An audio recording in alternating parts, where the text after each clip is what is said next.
días, amados amigos y hermanos presentes. Es para mí un privilegio muy grande estar nuevamente con ustedes en esta ocasión para verles a ustedes tan felices, tan contentos en este tiempo final en que vivimos, disfrutando de las ricas bendiciones de Dios para este tiempo. Las grandes bendiciones, las grandes promesas que Él tenía para este tiempo. Dice el apóstol San Pablo, hablándonos en la carta a los Romanos en el capítulo 8 y verso 14 en adelante, dice: porque todos los que son guiados del Espíritu, por el Espíritu de Dios, estos son hijos de Dios. Pues no habéis recibido el espíritu de esclavitud para estar otra vez en temor, sino que habéis recibido el espíritu de adopción, por el cual clamamos: Abba, Padre. El Espíritu mismo da testimonio a nuestro espíritu de que somos hijos de Dios. Y si hijos, también herederos. Herederos de Dios y coherederos con Cristo, si es que padecemos juntamente con Él, para que juntamente con Él seamos glorificados. Pues tengo por cierto que las aflicciones del tiempo presente no son comparables con la gloria venidera que en nosotros ha de manifestarse. Porque el anhelo ardiente de la creación es el aguardar la manifestación de los hijos de Dios. Ese es el anhelo de la creación. La creación está aguardando la manifestación de los hijos de Dios. Porque la creación fue sujetada a vanidad, no por su propia voluntad, sino por causa del que la sujetó en esperanza.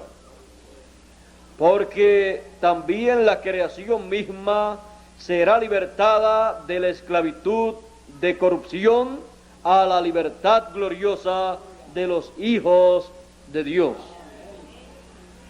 Porque sabemos que toda la creación gime a una y a una está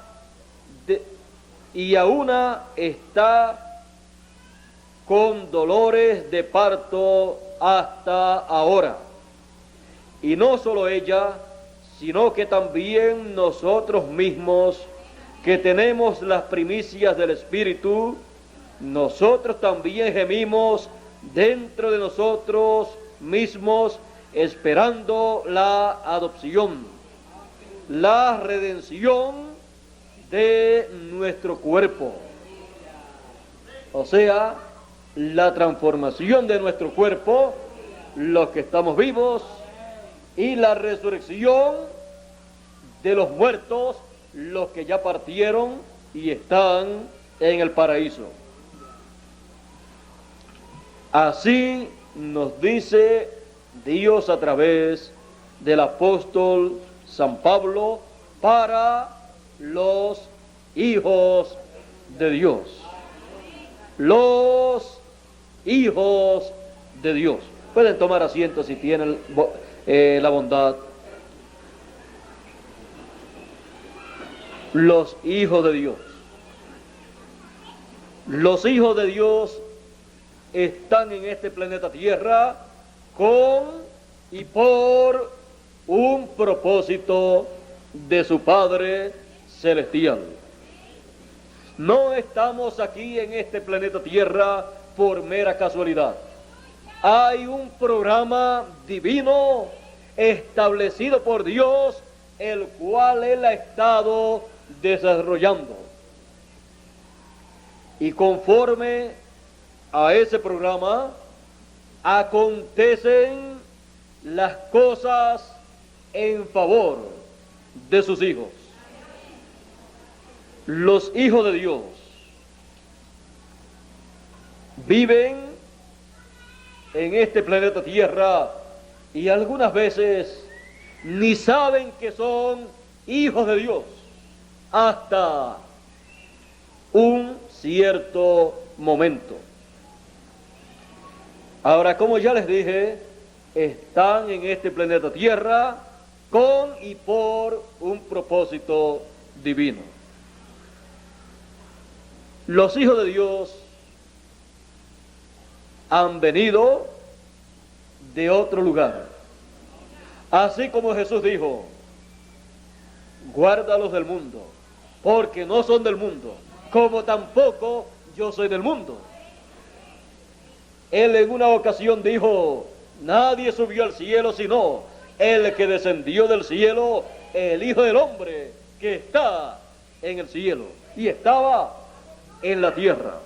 Ahora, vean ustedes que Jesús, siendo el Hijo de Dios, descendió del cielo para vivir en este planeta Tierra y cumplir un propósito divino. Él conoció el propósito divino por el cual Él vino a este planeta Tierra. Él conoció, Él sabía que estaba aquí para cumplir el programa de redención con su propia sangre. Las personas pensaban acerca de Jesús en una forma equivocada. Pero no importa lo que las demás personas piensen acerca de un Hijo de Dios. No importaba lo que pensaran acerca de Jesús, el Hijo de Dios. Lo importante era qué pensaba Jesús como Hijo de Dios acerca del mismo. Y eso es lo importante también para cada hijo de Dios.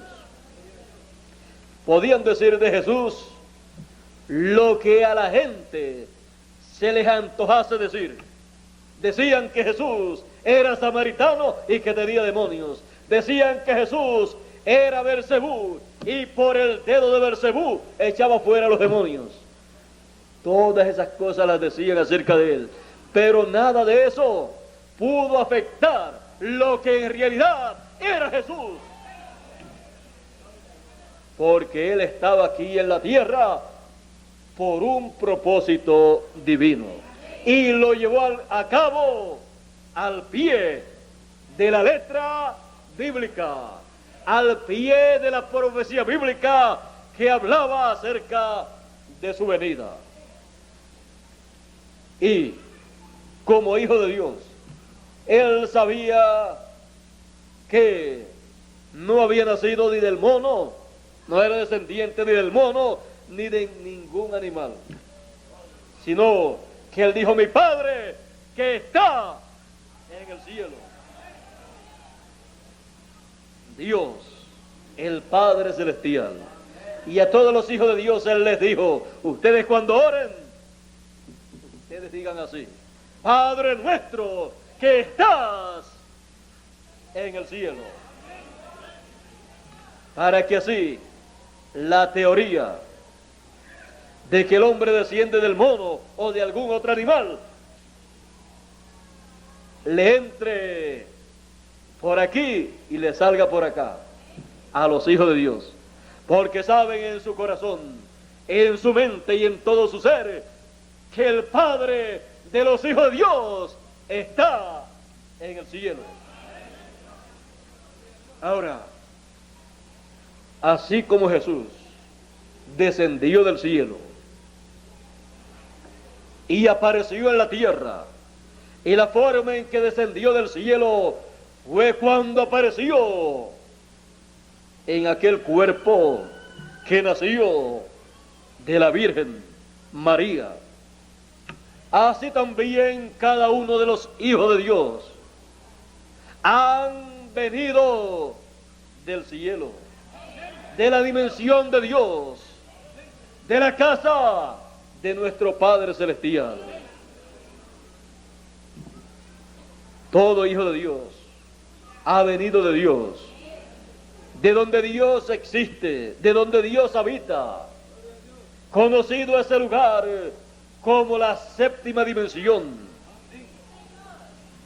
Y han aparecido en este planeta Tierra, han descendido a esta tierra cuando ha nacido cada uno de ustedes, cada uno de nosotros, de nuestra madre. Así se hizo posible el descender del cielo de cada hijo de Dios. Así también descendió del cielo el Señor Jesucristo. Pero las personas esperaban que cuando viniera el Mesías descendiera del cielo en naves espaciales, ángeles volando, anunciándole y diciéndole: aquí está el Mesías que iba a venir. Pero cuando descendió en una forma sencilla. Descendió naciendo de la Virgen María. Y cuando ha descendido del cielo, cada hijo de Dios ha descendido naciendo de la madre que Dios predestinó para que naciera cada uno de los hijos de Dios.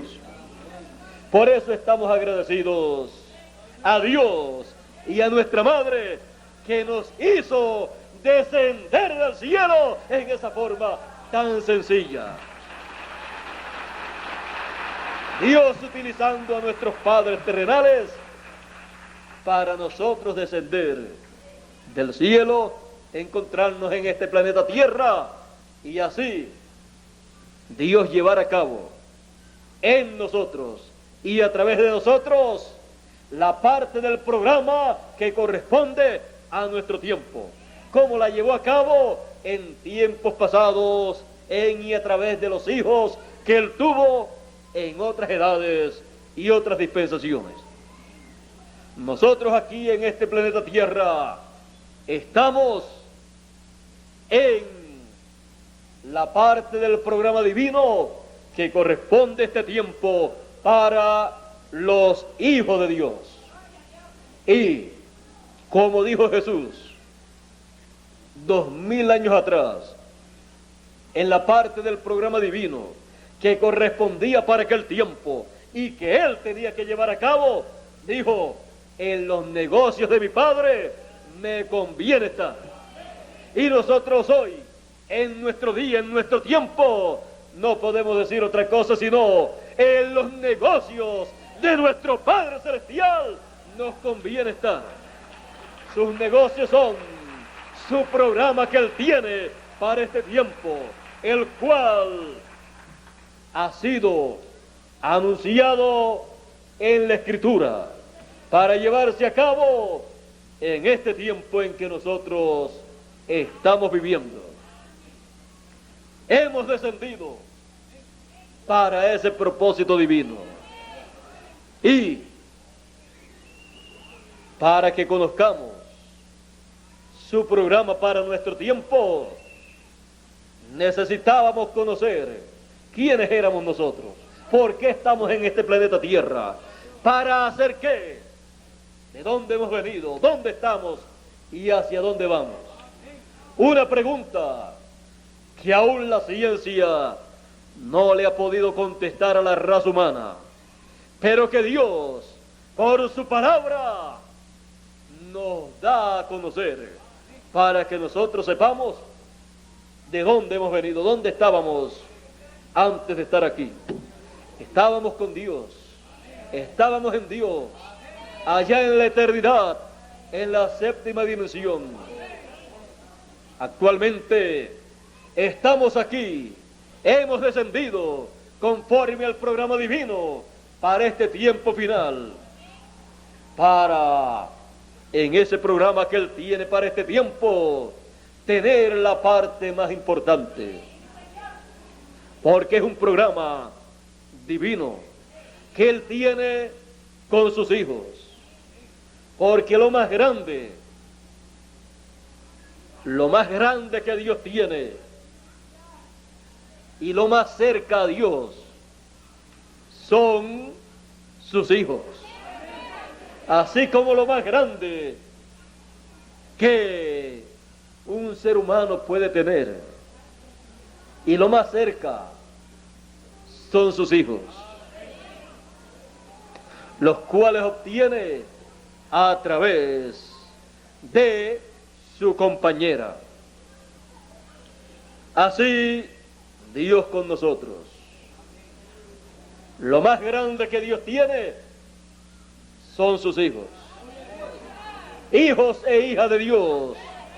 Lo más grande de Dios.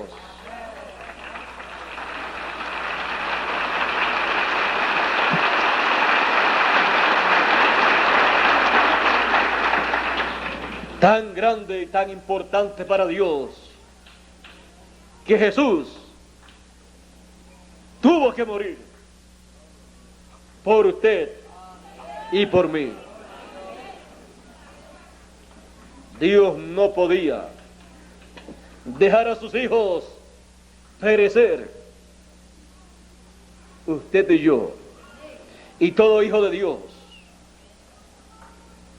hubiera muerto, hubiera desaparecido si Jesús no muere en la cruz del Calvario en aquel tiempo. Porque si había llegado en el ciclo divino al tiempo del juicio divino, en donde Dios llamaría al ser humano a juicio y declararía el juicio divino sobre la raza humana, si había llegado a un tiempo paralelo al tiempo de Noé, en donde no hubo mucha explicación acerca de lo que iba a acontecer, solamente Noé diciendo que venía un diluvio e iba a inundar la tierra e iba a desaparecer del planeta Tierra la raza humana. Un mensaje sencillo, sin mucha explicación, porque se había llegado en aquel tiempo al tiempo del ciclo divino, del juicio divino, en donde Dios juzgaba a la raza humana. Pero la raza humana no fue extirpada totalmente. Dios, cuando miró a la raza humana, a los seres humanos, miró y vio a un hombre llamado Noé. Y dice la Escritura, y Noé halló gracia delante de Dios. Si Noé no llega a hallar gracia delante de Dios, la raza humana totalmente hubiera sido extirpada. Pero Noé halló gracia. Y con Noé todos los que le creyeron se salvaron. Pocas personas, 8 personas. Noé, su esposa, los hijos de Noé, sus 3 hijos, con sus 3 esposas. 8 personas nada más de una generación de millones de personas. Porque llegó el tiempo del juicio divino. Y cuando Jesús apareció en la tierra, si había llegado también al ciclo del juicio divino. Y las religiones nada sabían del tiempo que estaban viviendo. Como tampoco las religiones del tiempo de Noé nada sabían del ciclo divino al cual habían llegado. Porque todas las religiones siempre han estado predicando, anunciando que Dios es amor. Pero que todos sabemos que Dios también es fuego consumidor.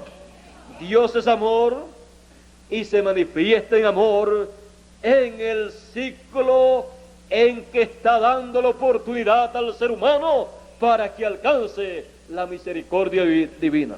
Pero cuando se llega al ciclo del juicio divino, entonces Dios se manifiesta como fuego consumidor.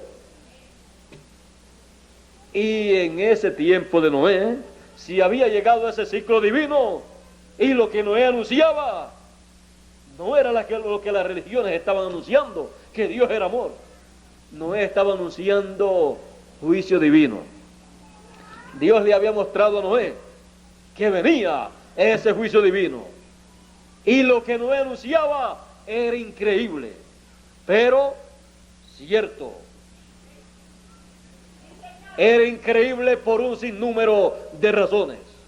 Una, porque las religiones de aquel tiempo no estaban anunciando que venía un diluvio, que Dios iba a destruir a la raza humana. Otra, porque Noé, por lo que podemos ver, solamente tenía 8 personas que creían su mensaje. Por lo tanto, no era un líder mundial religioso de aquel tiempo. Lo otro, porque no llovía sobre la tierra. Y como no llovía, no podía caer agua del cielo para inundar la tierra y morir a aquella generación. Pero había una sola cosa, había una sola razón por la cual vendría un diluvio aunque no llovía, y por la cual la raza humana sería impactada con ese diluvio, porque Dios dijo que vendría un diluvio y ahogaría a aquella generación. Y como Dios dice, así Él hace. Se había llegado a ese ciclo de juicio divino y tenía que ocurrir lo que Dios dijo. Pero 8 personas sabían y creían que iba a acontecer en esa forma.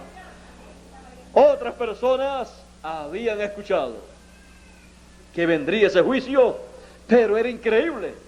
¿Por qué Dios tiene que destruir la raza humana? Cualquiera podía hacerse esa pregunta. Un gobernante, ¿por qué? El presidente de tal o cual nación, ¿por qué Dios tiene que hacer eso? Un abogado, ¿por qué Dios tiene que hacer eso?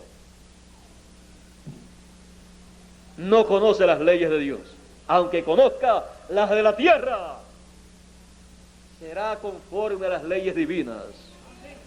Y para eso hay un abogado, el Señor Jesucristo, y Él sabe por qué tenía que venir.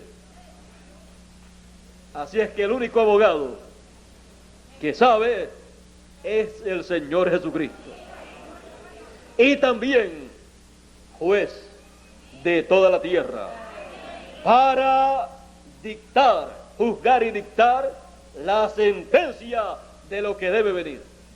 Así es que el diluvio tenía que venir, entendieran o no entendieran la gente. Lo único que Dios siempre hace es que anuncia lo que va a venir, lo entiendan o no lo entiendan la gente, porque Dios no puede traer juicio sobre la raza humana sin antes advertirlo. Advertencia viene primero, lo crean o no lo crean, porque no hará nada el Señor Jehová sin que antes revele sus secretos a sus siervos, los profetas.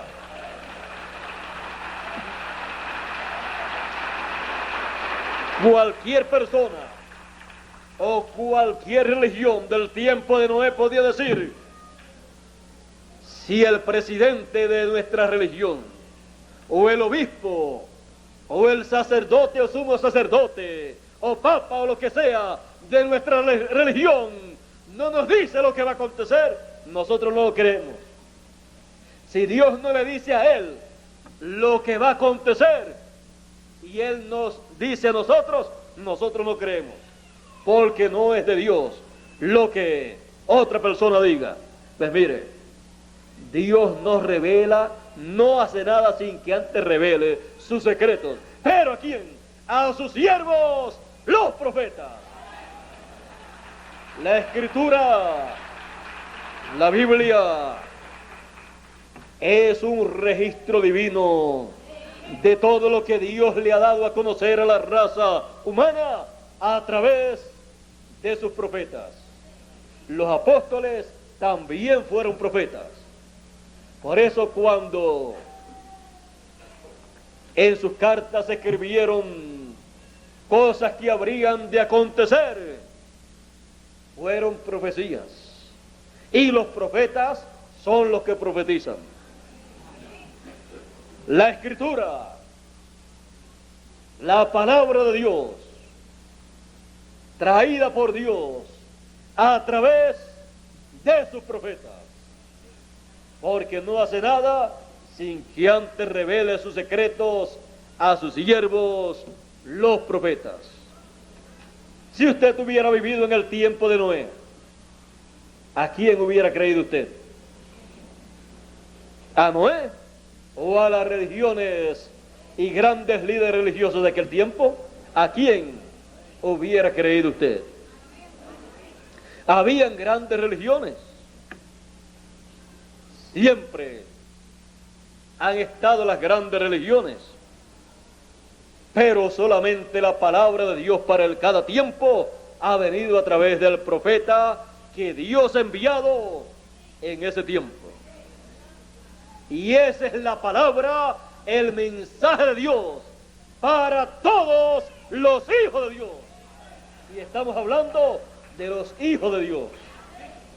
De ellos dijo Jesús: mis ovejas oyen mi voz y me siguen, y al extraño no escucharán y no seguirán.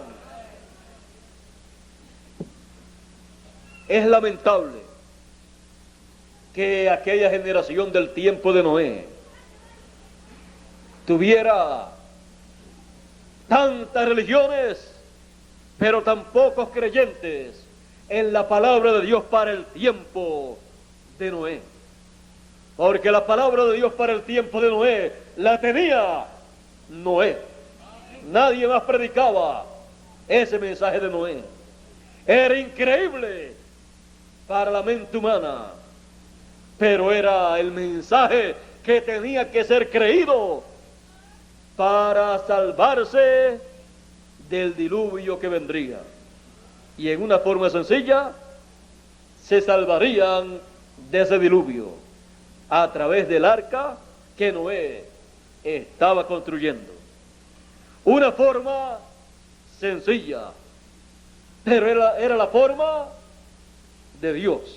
Dios dijo la forma en que se iban a salvar las personas que iban a creer el mensaje de Noé. 8 personas de millones de personas. Recuerde que Jesús dijo: como fue en los días de Noé, que no conocieron y tenían grandes conocimientos científicos. En la medicina estaban bien adelantados. En las ciencias, todas las ciencias estaban bien adelantados. Los descubrimientos modernos acerca de esa generación pasada, dice, ha descubierto el adelanto tan grande que ellos tenían. En las artes, en la política y en todo estaban bien adelantados. Pero no conocieron. ¿Qué no conocieron? El mensaje de Noé. La palabra de Dios para ese tiempo. Y vino el diluvio y se los llevó. A todos los destruyó, a todos excepto los que conocieron. Los que conocieron lo que se tenía que conocer para ese tiempo. El mensaje, la palabra de Dios para ese tiempo, el mensaje de Noé. Vino el diluvio y ellos se salvaron porque entraron al arca. 8 personas de millones de personas que existían en esa generación. Luego, cuando se llegó al tiempo de Jesús, Jesús mencionó los tiempos de Noé y dice que la venida del Hijo del Hombre, su segunda venida, será como en los días de Noé, que no conocieron. La generación del tiempo, para el tiempo de la segunda venida del Hijo del Hombre, será una generación ignorante del mensaje de la segunda venida del Hijo del Hombre.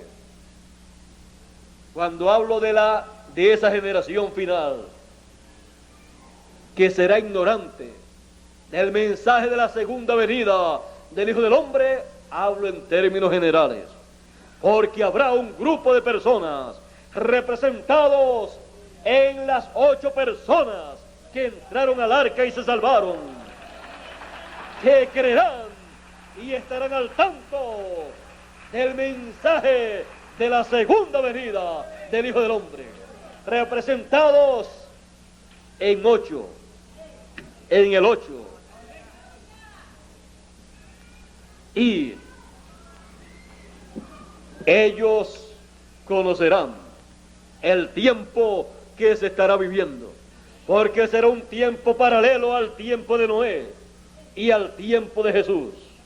Un tiempo en que se llega al ciclo del juicio divino, en donde los seres humanos necesitan conocer el tiempo que están viviendo.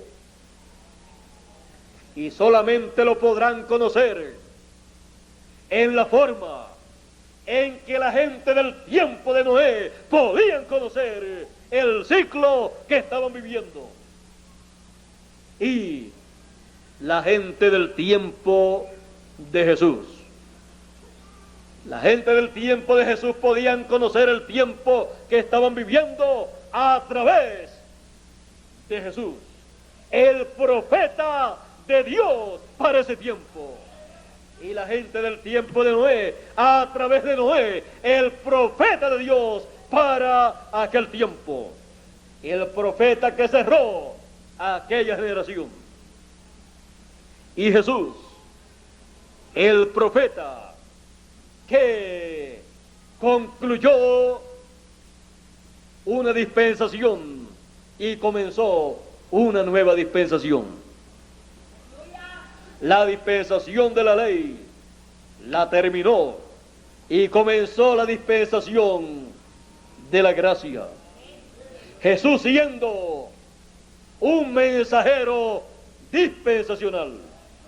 Son los mensajeros dispensacionales los que concluyen una generación que ya ha llegado a su final y comienzan una nueva dispensación conforme al programa divino. Jesús como mensajero dispensacional, siendo el Mesías el ungido para aquel tiempo, estaba dando a conocer el mensaje que correspondía a aquel tiempo, estaba dando a conocer el programa divino para aquel tiempo, estaba dando a conocer el programa de redención, el cual él mismo estaba llevando a cabo, y la gente no lo comprendían. A los suyos vino y los suyos no le comprendieron y no le recibieron, pero él les hablaba que el Hijo del Hombre tenía que morir. Él les hablaba de la sangre del Hijo del Hombre. Él les hablaba de ir a Jerusalén, subir a Jerusalén, y allí lo tomarían preso y harían de él todo lo que ellos querían hacer de él, porque ellos querían matarlo. Pero no había llegado el momento hasta la noche del Getsemaní. Allí llegó el momento, la hora, y entonces le pudieron tomar preso y luego condenarlo y matarlo. Jesús conocía el programa divino para ese tiempo. Como lo conocía, él se movía de acuerdo a ese programa, cada cosa en su tiempo.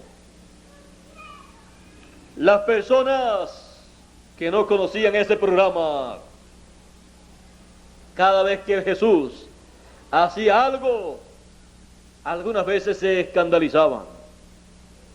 Pero Jesús tenía que caminar siempre hacia adelante teniendo ese programa divino como guía de su estadía aquí en la tierra.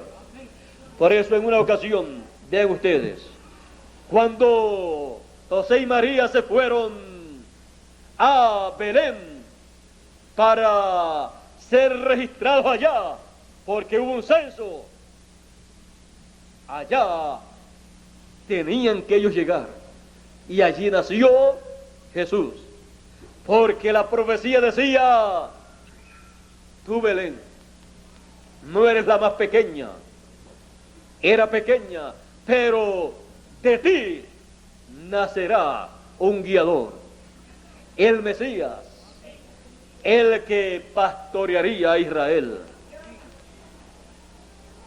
Todo estaba ya diseñado, todo diseñado para la venida, la primera venida del Hijo del Hombre. Tenía que nacer en Belén, y aunque José y María vivían en otro lugar, aconteció algo en Belén. Y Dios obró un sinnúmero de cosas para que así se llevara a cabo el nacimiento del Mesías. Luego, cuando comenzaron a matar a los niños de 2 años hacia abajo, el ángel le dijo a José: vete a Egipto, porque en el programa divino había otra promesa, otra escritura que tenía que cumplirse. Se fue a Egipto, y después que murió Herodes, después que murió el rey, el ángel le dijo: ahora regresa a Nazaret. Se fue a Nazaret, y allá se crió Jesús para que fuera nazareno. Y cuando lo llamó para que de Egipto se fuera a Nazaret, la escritura decía: de Egipto llamé a mi hijo. Se fue por un tiempo a territorio gentil. Todo eso mostrando ciertas cosas que luego en el programa divino también se llevarían a cabo. Vamos a dejar eso quietecito, porque Egipto representa el pueblo gentil, de donde les llegará la bendición al pueblo hebreo en el tiempo final. Bueno, ya en Nazaret, allí se crió, fue nazareno, y allá en la tierra de Israel comenzó su ministerio. Y podemos ver en la vida de Jesús que cada cosa aconteció en una forma para nosotros normal, pero para Dios y para los conocedores de la Escritura en una forma sobrenatural, aunque todo se veía normal. En una ocasión, cuando tomaron a Juan preso, Jesús se fue a Neftalí y Zabulón. Pero todo el mundo vio su ida como una escapada que se dio Jesús del área donde había peligro, porque habían tomado a Juan preso y lo iban a matar. Y Jesús tomaron al precursor, y el próximo era el precursado, y el precursado no estaba en la lista del programa divino para ser tomado preso todavía. Tenía que ser tomado preso allá por el monte de los Olivos, por allá en el Getsemaní, y todavía no había llegado ese momento, así que Jesús se escapó, se fue de ellos. Cuando se fue allá en Neftalí y Zabulón y comenzó a predicar, allí estaba una escritura que decía: Neftalí y Zabulón, camino del Jordán, al otro lado del Jordán, camino de los gentiles, la tierra asentada en tinieblas vio gran luz, y los asentados en sombra de muerte, luz les resplandeció. Y eso aconteció cuando Jesús comenzó a predicar en medio de ellos, en su llegada, que parecía que llegaba huyendo, pero llegaba para cumplir la escritura, la promesa que había para esas personas. Algo sobrenatural, la mano divina guiando todas las cosas, desde su nacimiento hasta su muerte. Por eso Jesús decía, cuando los discípulos algunas veces le decían, cuando él quiso subir a Jerusalén y les dijo a ellos para qué iba a subir, Pedro le dice, tal cosa no te acontezca. Jesús le dice, apártate de mí, Satanás. Tú no conoces las cosas que son de Dios. En otras ocasiones él decía, ¿y cómo se van a cumplir las escrituras si yo no hago esto y lo otro? Todo es para que se cumpla la escritura. La vida de Jesús no fue fácil, pero fue dirigida divinamente. En la vida de Jesús se cumplieron todas las profecías prometidas para la primera venida del Mesías. Y cumplió el programa divino para aquel tiempo.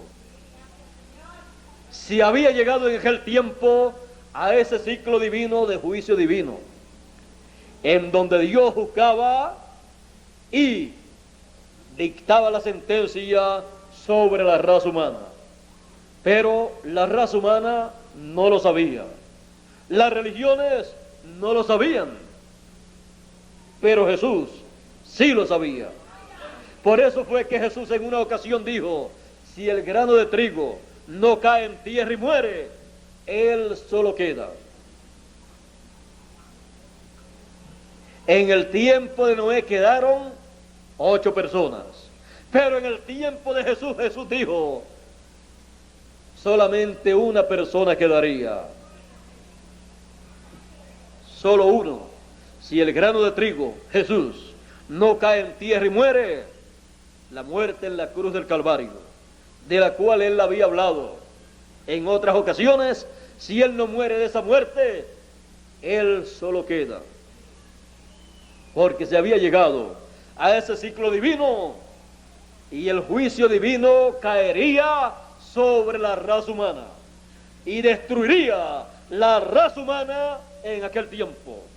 Pero Jesús nació sin pecado. Por lo tanto, como él no tenía pecado, el juicio divino no podía caer sobre él. Porque la paga del pecado es muerte. Jesús sin pecado no podía morir. Él dijo en una ocasión, nadie me quita la vida. ¿Por qué? Porque no tenía pecado. Había venido por creación, siendo el segundo Adán. Solamente 2 hombres sobre la tierra han aparecido en una forma muy diferente a nosotros. Adán, que fue creado por Dios, no nació de una mujer. Y Jesús, que fue creado en el vientre de María, no por la unión de un hombre y de una mujer. 2 hombres han pisado esta tierra, los cuales han sido creados divinamente. Adán se hizo mortal por el pecado. Dios le dijo, el día que comas, morirás. La mortalidad no estaba sobre la raza humana en aquel tiempo. Luego que Adán pecó y se hizo participante del pecado de Eva, la muerte entonces vino a la raza humana. Adán se hizo mortal y todos los seres humanos que vendrían a la tierra vendrían por la vía de la mortalidad, por la unión de un hombre y de una mujer, no por creación divina. El hombre nacería sabiendo que viviría temporariamente en el cuerpo que obtuvo de su padre y de su madre. Nacería para luego morir. Jesús nació por creación divina, consciente de que era inmortal. Nadie me quita la vida, yo la pongo por mí mismo para volverla a tomar. Jesús, sin pecado, inmortal. ¿Y cómo sería la forma en que Jesús se haría mortal? Tomando el pecado, haciéndose pecado. En el Getsemaní aceptó el programa de redención. Él decía: pasa de mí esta copa, por 3 ocasiones, pero ya al final vemos que él dijo: mas hágase como tú quieras y no como yo quiera. Si no puede evitar tomar esta copa, entonces la tomaré. Ahí vino el pecado, se hizo pecador, pecado por nosotros. El pecado vino sobre él, se hizo mortal, lo tomaron preso, lo condenaron, lo crucificaron, lo mataron, porque se hizo mortal al tomar el pecado de cada uno de nosotros. Haciendo eso, cumplió lo que dijo Juan el Bautista: he aquí el Cordero de Dios que quita el pecado del mundo. Cuando Jesús tomó el pecado, lo quitó de la raza humana. Al quitarlo de la raza humana, estando en el juicio divino, en el ciclo de juicio divino, cuando Dios miró, no vio pecado sobre la raza humana, sino sobre Jesús de Nazaret. Y se derramó el juicio sobre Jesús de Nazaret. Murió por toda la raza humana en la muerte de cruz, la muerte más terrible, la pena capital. Y usted y yo, y todo ser humano que tenía que bajar, ir al infierno, porque la paga del pecado es muerte, y luego de morir va al infierno. Jesús tuvo que ir al infierno por usted y por mí también. En el infierno allí predicó a las almas encarceladas que fueron rebeldes, desobedientes en los días de Noé. No para salvarlas, no para darles otra oportunidad, sino para condenarlos por la incredulidad al mensaje de Noé.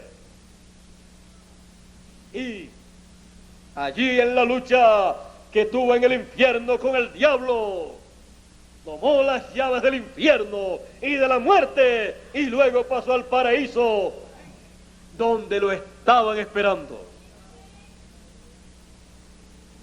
En el infierno, allí se encontró con una persona que ya se habían conocido acá en la tierra, con uno de sus discípulos. El primero que se fue, que murió, pero se fue para la 5ª dimensión. La 5ª dimensión, ya todos sabemos que es el infierno. Los otros discípulos no habían partido todavía. Luego pasó al paraíso, donde estaba otra persona que le estaba esperando. Juan el Bautista, su precursor, el cual había anunciado en el paraíso en la sexta dimensión: el Mesías está por llegar al paraíso. Le he visto allá en la tierra. He anunciado que él es el Mesías. Le he presentado delante del público. Pero no pude estar en todo su ministerio, solamente me fue permitido estar en sus 6 primeros meses de ministerio. Y me mandaron al paraíso para estar con ustedes acá. Allá no me quisieron recibir ni las religiones, ni los grandes líderes religiosos, solamente los publicanos y las rameras, y venían a mí para ser bautizados en el Jordán. Pero también vino a mí uno llamado Jesús de Nazaret, el Mesías prometido, y yo lo conocí porque vi sobre él la señal que me dijo el que me envió que vería sobre él. También yo tuve el privilegio de bautizar a sus discípulos, y cuando los bauticé y luego vi al Mesías, le dije a ellos: he aquí el Cordero de Dios que quita el pecado del mundo. Este es el hombre del cual yo les hablé, que vendría después de mí. Y sus discípulos le siguieron a él, por lo cual yo estoy muy contento. Juan continuó predicando en el paraíso y diciéndoles: él está sobre la tierra, pero él tiene que venir aquí a donde nosotros estamos, porque la resurrección tendrá que ocurrir pronto, porque estamos aquí esperando la resurrección de los muertos. Y conforme a la profecía de Daniel, el profeta Mesías estará predicando, ministrando la primera parte de la semana número 70 del profeta Daniel. De la semana número 70 de la profecía de Daniel, él estará ministrando. Y la semana número 70 de esa profecía consta de 7 años. Y a la mitad de la semana se quitará la vida al Mesías, no por sí. Por lo tanto, esperemos con paciencia aquí en el paraíso. Ya yo estoy aquí, precursé su venida allá entre los seres humanos en carne humana, y aquí les estoy preparando a ustedes en el paraíso, a ustedes que están en cuerpos teofánicos, porque pronto él vendrá y nos levantaremos todos y tomaremos nuevamente cuerpos glorificados para vivir por toda la eternidad, y entraremos a la eternidad en el rapto de los escogidos del Antiguo Testamento. Jesús pasó al paraíso teniendo las llaves del infierno y de la muerte. Y al entrar al paraíso, allí estaba Juan el Bautista. Le presentó en la tierra a los seres humanos en cuerpos mortales, y le presentó en el paraíso a los que estaban allí en cuerpos teofánicos. He aquí el hombre, el Cordero de Dios, del cual yo les hablé. El sacrificio se hizo perfecto. Ellos estaban bajo la sangre de machos corderos. Ellos estaban allí cubiertos solamente. Pero cuando Jesús derramó su sangre, el pecado fue quitado. Estaba cubierto, pero con la sangre de Jesús fue quitado. Como dijo Juan: he aquí el Cordero de Dios que quita el pecado del mundo. Ya aquellas personas podían entrar a la presencia de Dios, podían resucitar, tener un cuerpo eterno glorificado y pasar a la presencia de Dios. Porque la carne y la sangre no pueden heredar el reino de Dios, pero en cuerpos glorificados, transformados, heredamos al reino de Dios y viviremos eternamente ante la presencia de Dios. Aquel grupo de escogidos en el paraíso ya tuvo esa experiencia. se levantó el domingo de resurrección con el Señor Jesucristo. La Biblia dice que cuando Jesús murió, las piedras se abrieron con aquel terremoto. Y dice que luego de la resurrección de Jesús, muchos de los que habían dormido se levantaron con él después de la resurrección. O sea, resucitó Jesús y con él los santos del Antiguo Testamento, incluyendo a Juan el Bautista. Y Jesús, resucitado, cumplió lo que dijo, que pondría su vida por nosotros para luego volverla a tomar. Cuando resucitó, volvió a tomar la vida, volvió a tomar cuerpo y ascendió después de 40 días al cielo para hacer intercesión con su sangre como sumo sacerdote y Cordero de Dios en el lugar santísimo del templo que está en el cielo. Allí, haciendo intercesión con su sangre, él entró como sumo sacerdote con la sangre que él derramó y puso por cada uno de nosotros para la redención nuestra. En el lugar de intercesión por aproximadamente 2000 años, haciendo intercesión por cada hijo de Dios que vendría a este planeta Tierra, para así, en el tiempo final, él llevar a cabo la resurrección de los muertos y la transformación de los que están vivos. Todo esto anunciado para este tiempo final. Estas son las promesas nuestras. Estas son las grandes promesas que Él estará cumpliendo en este tiempo final. Este es el programa divino correspondiente al tiempo final. Él dijo acerca del tiempo final. Él dijo: y aparecerá la señal del Hijo del Hombre en el cielo. La vimos hace algunos años, 85, fines del 85 y principios del 86.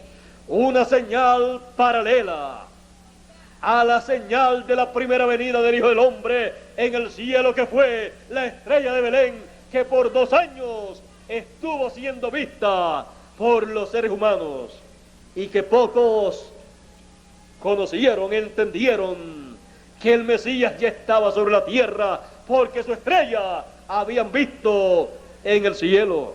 Aquellos magos dijeron: ¿dónde está el rey de los judíos, quien ha nacido? Porque su estrella hemos visto en el cielo, la hemos visto en el oriente.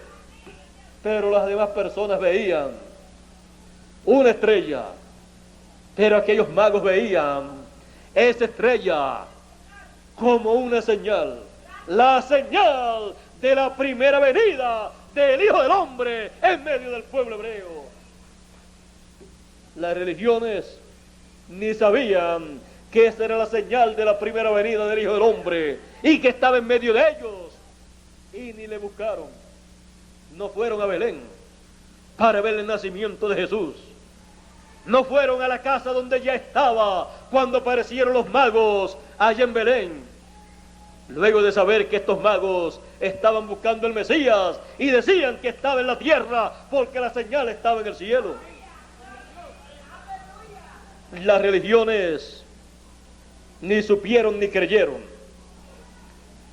que el Mesías estaba en la tierra y que aquella estrella de Belén era la señal de la venida del Mesías en medio del pueblo hebreo.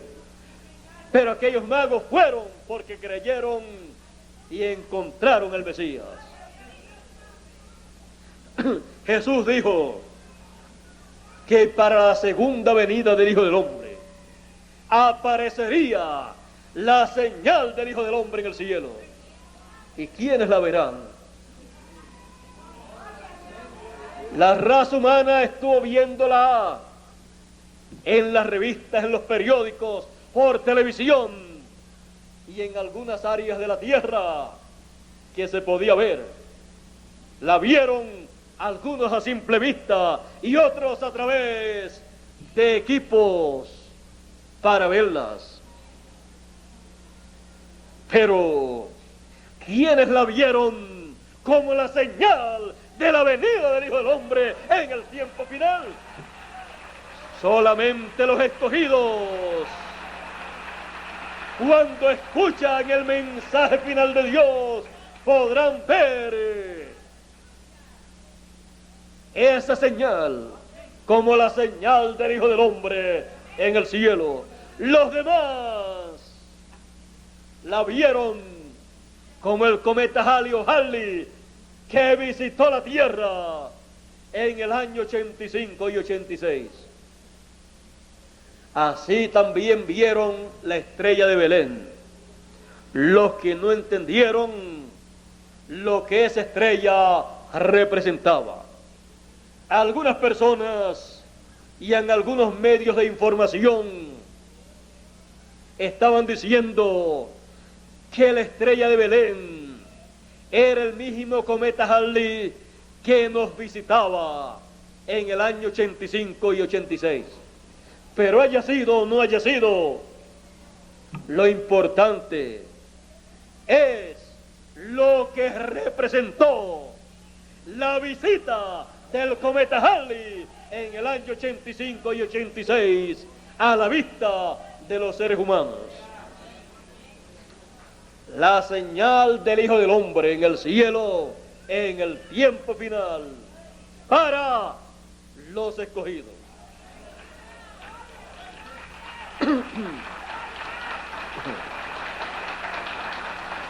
La venida del Hijo del Hombre con sus ángeles está anunciada en la Escritura.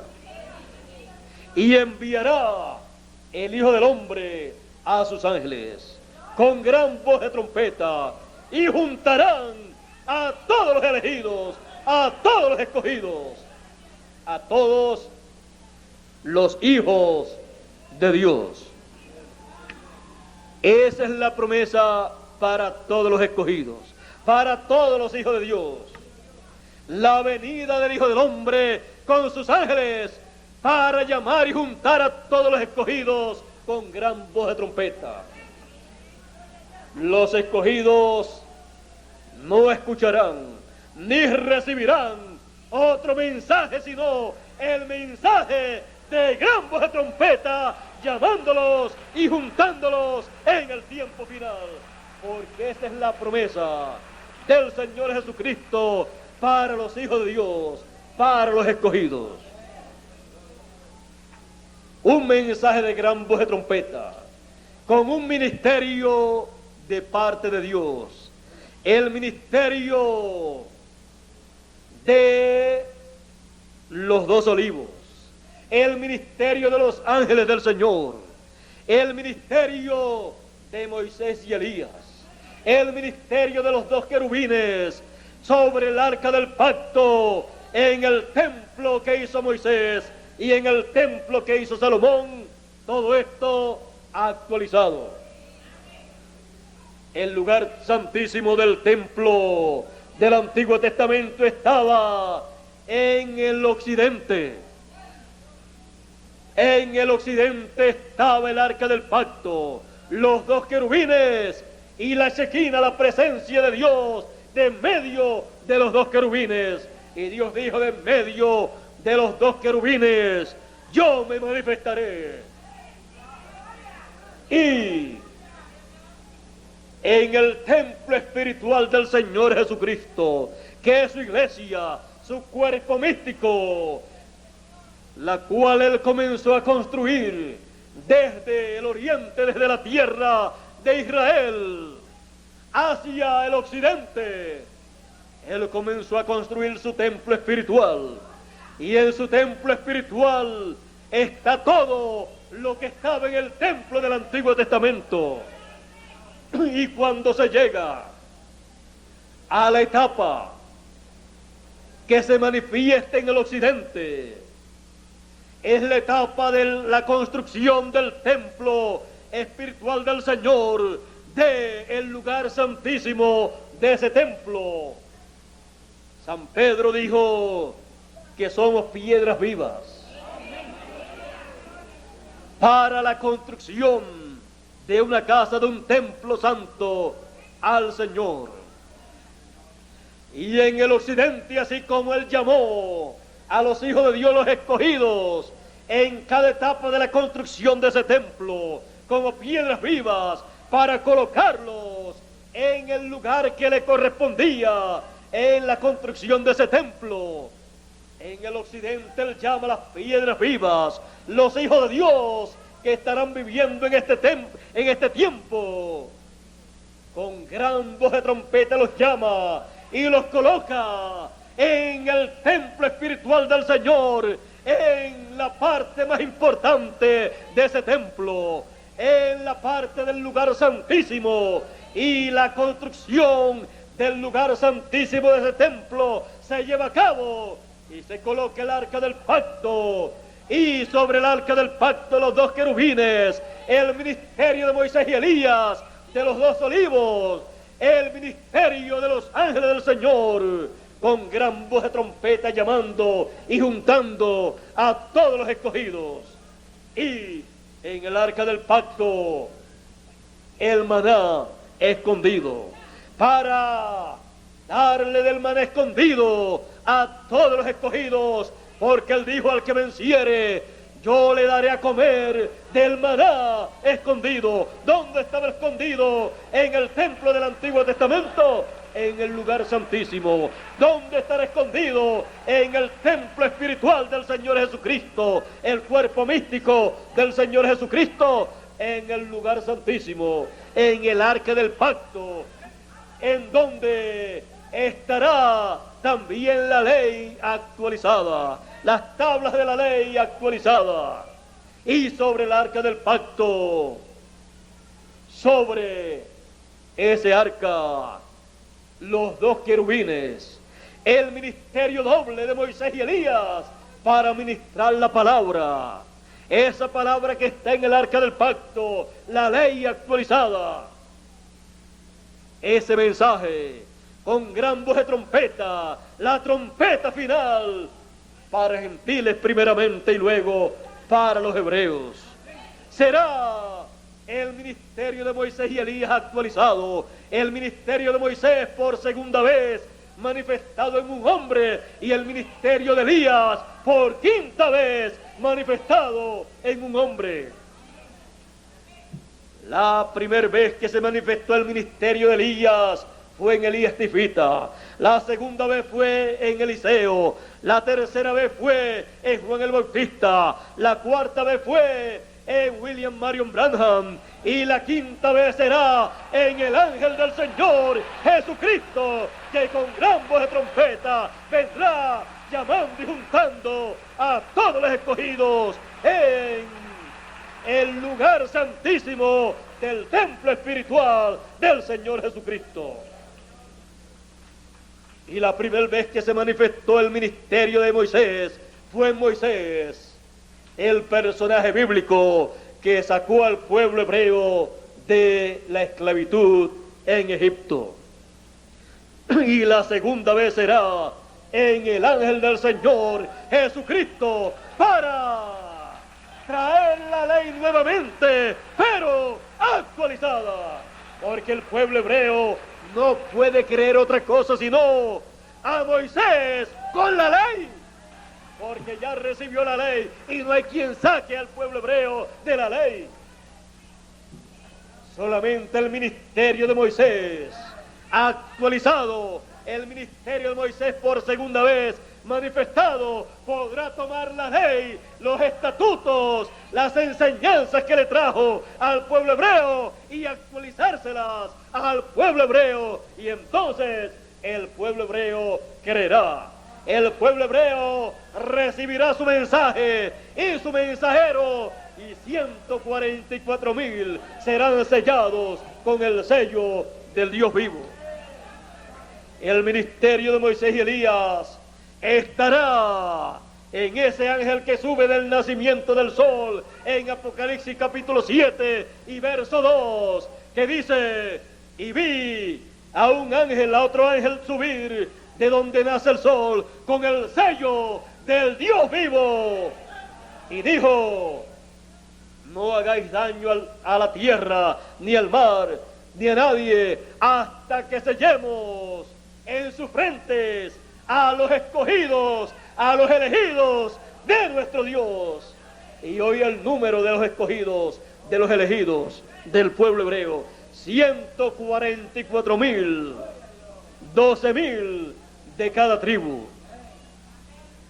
Esos son los que serán sellados con el sello del Dios vivo, bajo el ministerio de Moisés y Elías, bajo el ministerio de los 2 olivos, de los 2 candeleros, cuando se torne ese ministerio al pueblo hebreo. Ese ministerio estará actualizándole la ley y los estatutos que le fue dado al pueblo hebreo bajo el ministerio de Moisés. Ese ministerio tendrá el sello del Dios vivo y sellará 144,000 en sus frentes. Cuando dice sus frentes, no es que le van a escribir literalmente el nombre de Dios en la frente a 144,000, sino que el mensaje que estará trayendo ese ministerio de Moisés y Elías será el mensaje que le dará a conocer el nombre eterno de Dios a todo el pueblo de Israel, a 144,000, y al conocerlo estarán sellados en su frente, sus mentes y sus corazones con el conocimiento del nombre eterno, del nombre impronunciable que el pueblo hebreo siempre ha querido conocer. Luego que estén llamados y sellados con el sello del Dios vivo, los encontramos colocados en y sobre el monte de Sión, que representa la parte alta, la cima del monte de Sión, la cima del cuerpo místico del Señor Jesucristo, a donde primeramente el ángel del Señor Jesucristo, con ese doble ministerio, nos llama y nos coloca a nosotros primeramente, y después a ellos. Ahora vamos a dar un vistazo. Apocalipsis capítulo 14 y verso 1 dice: después miré, y he aquí el Cordero estaba en pie sobre el monte de Sión, y con él 144,000 que tenían el nombre de él, el nombre del Cordero, el nombre del Señor Jesucristo. Por supuesto, el nuevo. Y el nombre de su Padre escrito en la frente. El ángel que sube del nacimiento del sol con el sello del Dios vivo llama y junta a 144,000 hebreos y los sella en la frente, y cuando los sella encontramos que tendrán el nombre del Señor, el nombre de Dios, el nombre eterno de Dios, la revelación del nombre que todos han deseado conocer. Y usted entonces piensa: ¿y qué de los escogidos de entre los gentiles? Los escogidos de entre los gentiles tienen la promesa de recibir escrito ese nombre antes que los hebreos. Apocalipsis capítulo 3 y verso 12 tenemos la promesa. Apocalipsis capítulo 3 y verso 12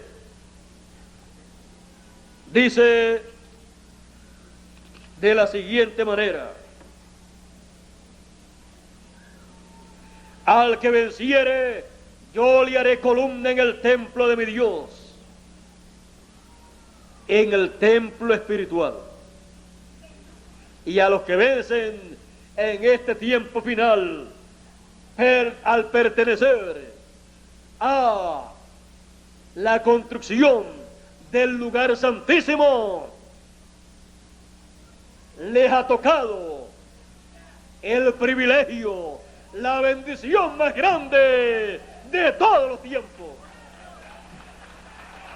La bendición y privilegio de estar en el lugar de la venida del Hijo del Hombre con sus ángeles, porque ese es el trono del Señor Jesucristo en su templo.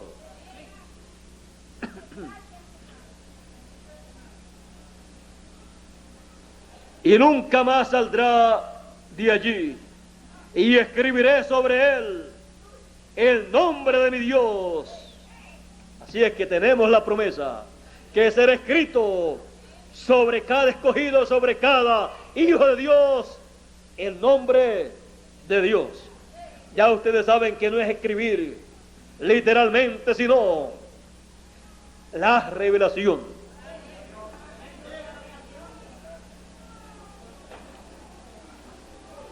Y el nombre de la ciudad de mi Dios, la nueva Jerusalén, la cual desciende del cielo de mi Dios, y mi nombre nuevo. El que tiene oídos para oír, oiga lo que el Espíritu dice a las iglesias. Hay muchas personas que no saben o no sabían que el Señor Jesucristo tiene un nombre nuevo, porque tampoco saben ni sabían que en la primera venida del Señor el nombre que Él utilizó, el nombre Jesús, fue el nombre para redención, porque significa redentor. Pero cuando murió, resucitó y ascendió al cielo victorioso, recibió un nombre nuevo, el nombre eterno de Dios, para manifestarlo en su segunda venida, para colocar ese nombre, ese sello en el ángel que sube el nacimiento del sol, y ese ángel venir con el sello del Dios vivo, con el nombre del Dios vivo, y llamar y juntar con gran voz de trompeta a todos los escogidos de entre los gentiles primeramente, y sellarlos con el nombre del Dios vivo, el nombre eterno de Dios, el nombre de la ciudad de nuestro Dios, y el nombre nuevo del Señor Jesucristo, y así quedar sellados en el reino de Dios con el sello del Dios vivo, para poder pasar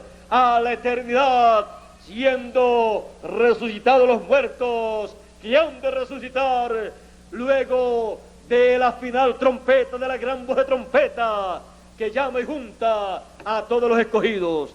Y luego que ellos resuciten, los que estamos vivos seremos transformados, seremos glorificados y tendremos el cuerpo eterno, inmortal, que Él ha prometido a cada uno de sus hijos.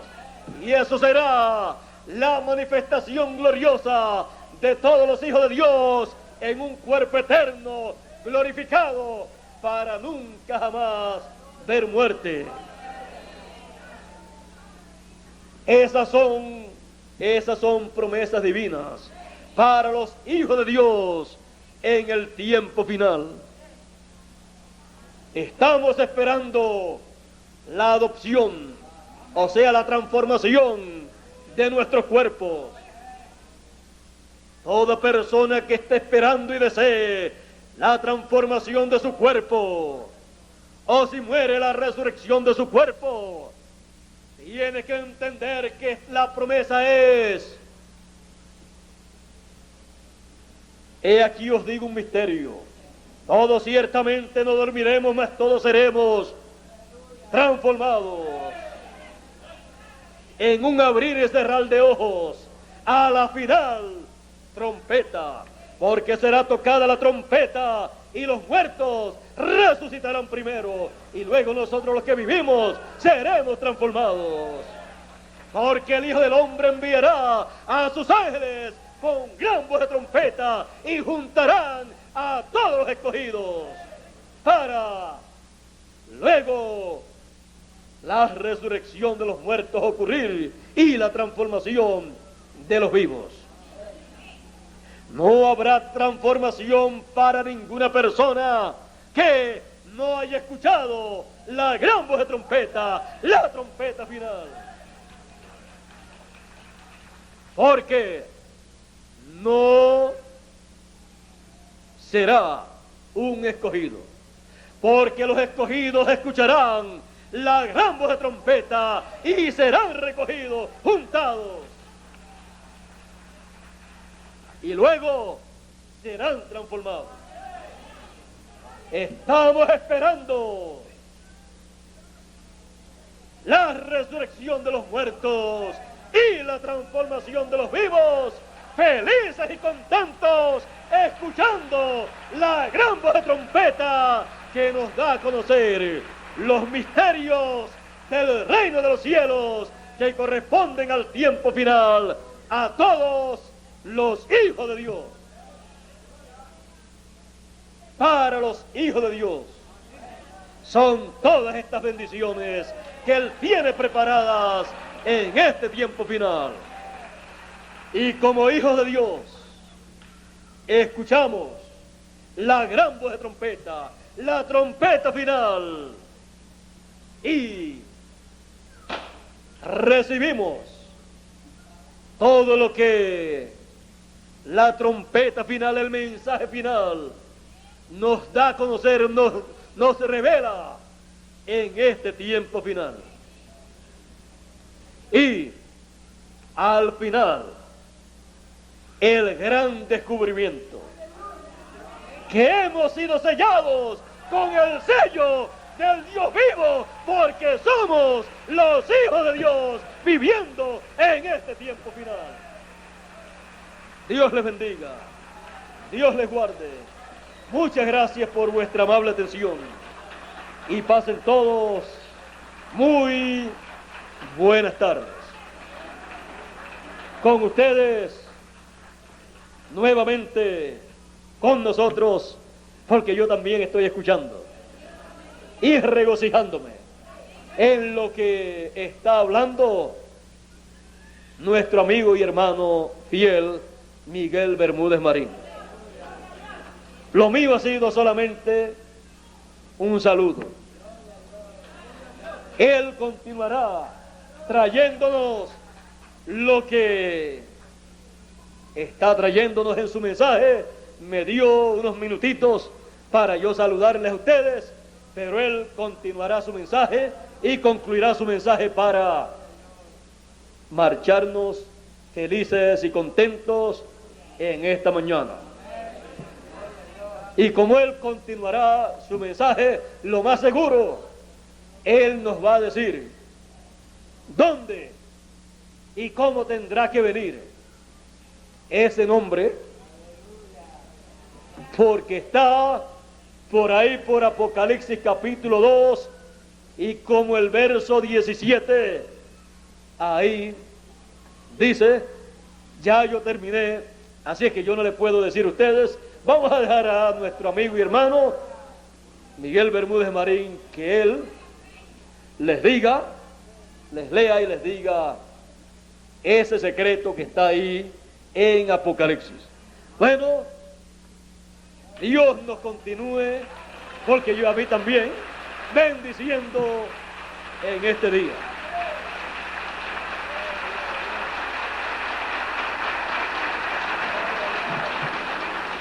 La verdad es que este es un saludito. Él dice que no iba a dar un saludito, ¿verdad? Pero yo siempre digo que es un saludo celestial lo que nos trae nuestro hermano William. Ha sido un saludo muy maravilloso. Ha sido algo muy grandioso, muy completo. Yo le estaba diciendo a Tirso allá atrás, yo no pensé que William nos iba a traer un mensaje tan completo, tan grande. En esta mañana sí nos dijo que nos iba a coger unos 15 minutos. Pero vean ustedes, ha sido algo muy especial. Yo me siento también con ustedes muy contento, muy feliz de haber escuchado todo lo que él nos ha traído. Nos dice que nosotros debemos saber en qué forma va a venir ese nombre, ¿verdad? Estaba por allí, dice él en Apocalipsis 2:17, el que tiene oído, oiga lo que el Espíritu dice a las iglesias. El Señor Jesús también dijo, yo envío mi ángel para dar testimonio de estas cosas en las iglesias. Yo, Jesús, envío mi ángel para dar testimonio de estas cosas en las iglesias. Y el que tiene oído, que oiga lo que el Espíritu dice a las iglesias. Al que venciere daré a comer del maná escondido, y le daré una piedrecita blanca, y en la piedrecita escrito un nombre nuevo, el cual ninguno conoce sino aquel que lo recibe. Bueno,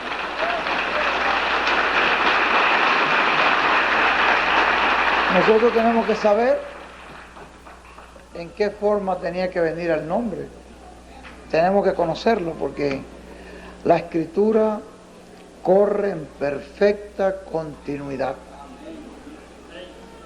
En el Antiguo Testamento, Dios le dijo al pueblo hebreo, oigan y cuídense de lo que el ángel está hablando y sean atentos a lo que el ángel les está hablando y no sean rebeldes a la voz del ángel, porque mi nombre está en el ángel.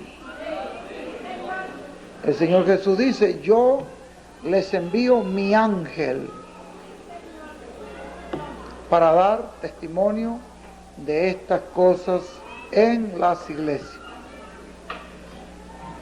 Si Dios allá en el Antiguo Testamento, en el ángel trajo todo, trajo su voz, trajo su nombre y trajo toda la bendición, acá en el final, ¿en qué va a venir la voz de Dios? ¿En qué va a venir el nombre de Dios? En el ángel. En el ángel del Señor viene todo. Y Él no va a hacer nada aquí sobre la tierra en el tiempo final que no sea en su ángel. En el ángel viene el sello y en el sello viene el nombre. En ese ángel viene el nombre escrito y Él solo lo conoce. Quizás nosotros lo podemos ver escrito, ¿verdad? Podemos verlo, quizás leerlo porque está escrito. Pero lo que ese nombre significa, cuándo fue dado, con qué, cómo Jesús venció con ese nombre en el infierno, la muerte y todas las cosas, el secreto de ese nombre, el significado, todo lo que eso envuelve, solo Él lo conoce. Pero nosotros tenemos promesa que nos será revelado. Y será revelado todo eso en su mensaje. En ese mismo mensaje que estamos recibiendo.